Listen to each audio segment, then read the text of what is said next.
Hello and welcome to the Slingshot channel. Let me start today's episode with a little story. A story of a great sword.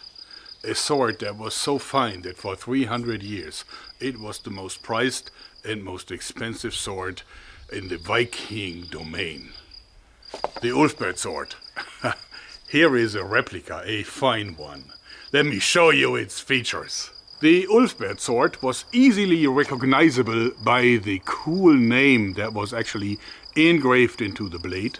It actually wasn't really engraved, but it was kind of hammered in with characters that were made from a different steel, and then it was just like edged out. And it was a very typical Viking sword, but probably more like made in the Frankenland, so it was more like a Frankish sword, but it has all the characters and cool features of a Viking sword. First of all, Vikings used to fight with shields. Therefore, their swords were one-handed swords. And then it's very important that, as you see, the handle is short enough so that you get a firm, really solid grip. And, of course, they liked their blades broad.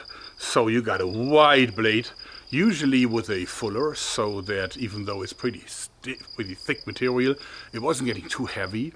And but therefore you need a counterweight, a pommel. And no, you cannot detach it, and no, you cannot end anyone rightly with it. But on the other hand, this makes the blade fast, even though it's fairly heavy. It was made from the finest steel available, steel that had to be imported from as far as India, like Wood's steel. And it was actually so much better than the steel from cheaper swords at that time that people were willing to pay super high prices, so that we even saw counterfeit swords that just looked like an Ulfberht but was just not really coming close to its quality. So, a legendary sword. What does this mean for today's knife market? Well, I thought today, of course, it might be legal in some places, but it's not really common and a bit frowned upon if you walk with a sword like this on your belt. It's also not very comfortable, to be honest. But of course, every man wants one of these, but in a modern version. So I'm thinking about, can we make a folding knife that actually works and looks a bit like this one? It must be heavy, it must be sturdy, and it must be well made, and it must be made from the best steel available. So, my idea was born. The Pocket Ulfberht. Let me show you its features. And here it is, the Pocket Ulfberht. I think it's a really, really cool pocket knife. And it still retains a lot of the features from the original. So an Ulfberht, of course, needs a hand protection, like a hand guard. And I made it a part of the blade here, so that I can hold it firmly. The hand position is also the same. As you see, you hold it just like you would hold a real Ulfberht sword, where your hand cannot fail. You always know where your edge is. You also see that this is a really wide blade, and it also has the fuller, the characteristic fuller. It carries the Ulfberht logo, of course, although I haven't paid licenses to anyone.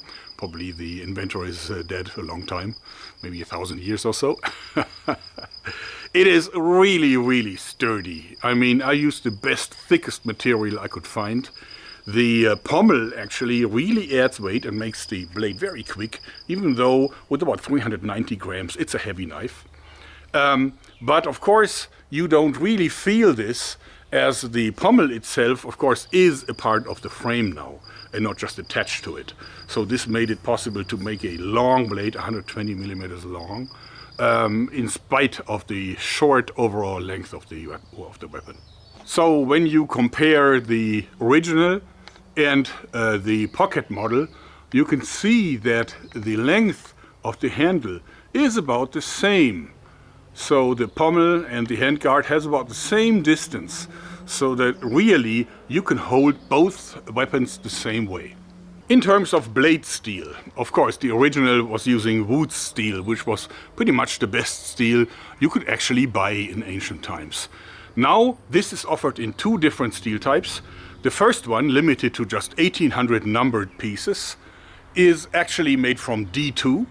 D2 is a great knife steel. It can be made really sharp, It is strong, it's sturdy.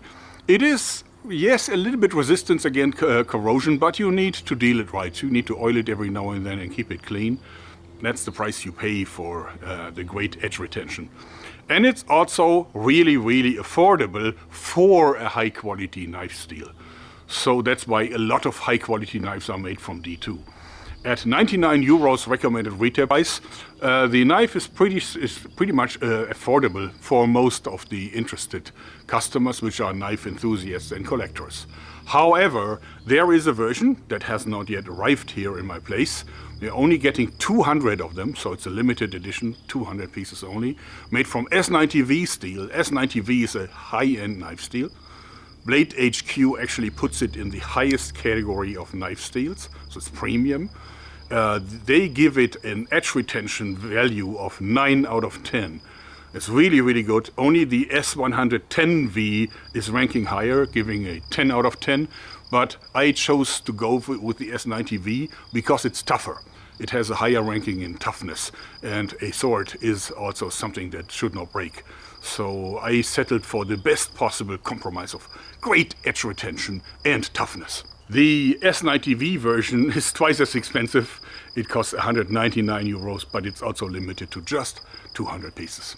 The first drawing of this knife, actually I made it in early December 2018, 2.5 years ago. So it took me a long time to reach the point where I can finally offer the knife for sale. And my Facebook followers actually have been able to see this developing over the years with the new iterations and new prototypes. I think I drove the knife manufacturer Böker, a Solingen German-based knife manufacturer. I think I drove them mad with my constant requests for further enhancements and with my complaints about it, but I wanted the best possible quality. So the knife evolved over time until I reached this point. For example, here is the first iteration that they sent me. You would say it almost looks identical, but it is not, because if you look closely, you can see that the entire frame, the boards are way thin, and also the frame lock spring is much, much thinner. And I was not happy.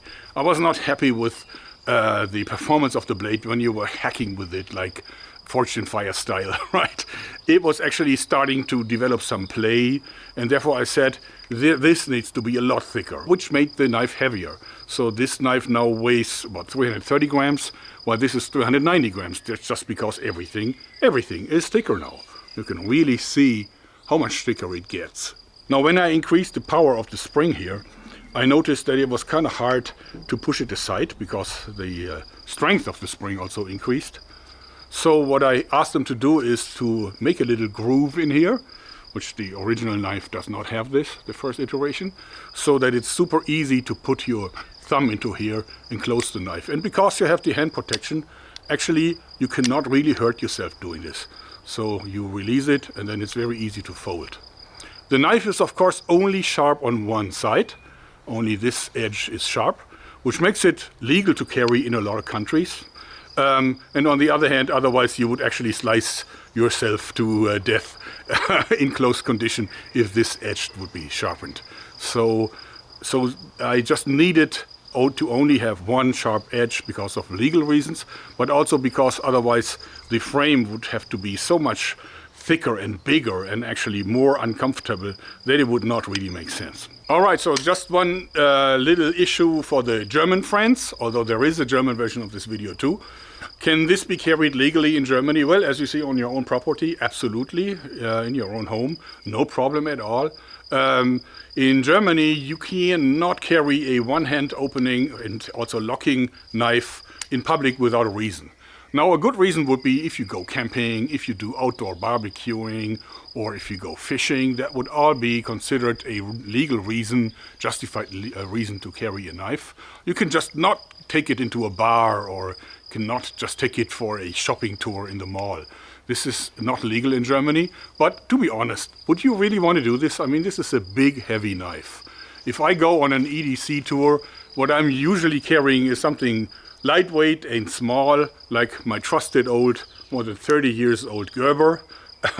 which is a great pocket knife. And since it's a two-hand opener, it's absolutely legal to carry. So this is an EDC knife. This is a utility knife. This is a collector's piece. This is a great thing for your macho ego. What it is not is an EDC knife for carrying it in German public. So, the pocket Ulfberht. I hope you like it, because that's it for today. Maybe not for you, because you might want to rush over to my store and order one. Keep in mind, limited edition. My last custom knife, the Razor Tanto, was sold out in less than 24 hours and it's now a highly priced collector's item. Anyway, thanks and bye-bye.